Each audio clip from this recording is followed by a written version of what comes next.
जर तुम्ही दुसऱ्यांच्या घरातलं अन्न खाल्ला की ज्या घरामध्ये निंदा होते, ज्या घरामध्ये नेहमी रडारड, भांडण तंटे किंवा 2 नंबरचा पैसा आलेला असतो आहे, अशा घरातलं जर तुम्ही अन्न खाल्ला तर 100% 1 नाही 2 दिवस नाही 15 दिवस तुम्ही नक्की आजारी पडणार.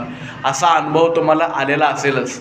आणि म्हणून तुम्ही ज्यावेळेला नरसोबाच्या वाडीच्या सारख्या पवित्र ठिकाणी जाताय आणि तिथं अन्नछत्रामध्ये प्रसाद खाऊन आल्यावर जे सांगताय तुम्ही की गुरुजी आम्ही तिथलं अन्नप्रसादातलं अन्न खाल्लो आणि 2-3 दिवस आम्हाला आनंदात गेले, हे त्याचं कारण म्हणजे काय? अन्न बनवताना किंवा अन्न ज्या ठिकाणी तयार केलं जातं त्यावेळेला तिथल्या लहरी ज्या आहेत या फार महत्त्वाच्या असतात.